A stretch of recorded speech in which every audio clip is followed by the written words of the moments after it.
মৰমৰ ছাত্ৰ-ছাত্ৰীসকল তোমালোক সকলোকে আমাৰ এই চেনেলটোলৈ পুনৰবাৰ স্বাগতম জনাইছোঁ। আশা কৰিছোঁ আজি হৈ যোৱা তোমালোকৰ অসমীয়াৰ পৰীক্ষা বহুত বেছি ভাল হৈছে। তোমালোকৰ পৰীক্ষা কেনেকুৱা হৈছে তোমালোকে আমাক কমেণ্ট ছেকশ্যনত জনাবাচোন আৰু আমি দিয়া কমন তোমালোকৰ কিমান নম্বৰ আহিলে আজিৰ পৰীক্ষাটোত তোমালোকে আমাক কমেণ্ট ছেকশ্যনত জনাবা। ঠিক আছে, ৰিজু ভাৰতীৰ কিমান নম্বৰ কমন আহিলে, ৰচনা কমন আহিল নে নাই, গোটেইখিনি তোমালোকে আমাক কমেণ্ট ছেকশ্যনত জনাবলৈ নাপাহৰিবা।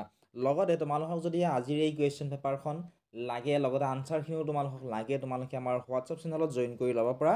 হোৱাটছআপ চেনেলৰ লিংকটো ডেছক্ৰিপশ্যনত দি থোৱা আছে, তাত তোমালোকে যদিহে জইন কৰি লোৱা তোমালোকে তাত কুৱেশ্যন পেপাৰখিনিৰ লগতে তোমালোকে আনচাৰখিনিও তাত তোমালোকে পাবা। একেবাৰে ফ্ৰী হয়। এতিয়াই তোমালোকে ডেছক্ৰিপশ্যনত দিয়া লিংকত ক্লিক কৰি তাত তোমালোকে ফ'ল' কৰি ল'ব পৰা। ফ'ল' কৰাৰ লগে লগে তোমালোকে কুৱেশ্যন পেপাৰসমূহৰ লগতে আনচাৰসমূহো তোমালোকে লগে লগে তাত তোমালোকে পাই যাবা। এইখিনি আছিলে আজিৰ এই ভিডিঅ'টিত। লগতে তোমালোকৰ পৰীক্ষা কেনেকুৱা হ'ল, কমন আহিল নে নাই, গোটেইখিনি তোমালোকে আমাক কমেণ্ট ছেকশ্যনত জনাবলৈ নাপাহৰিবা।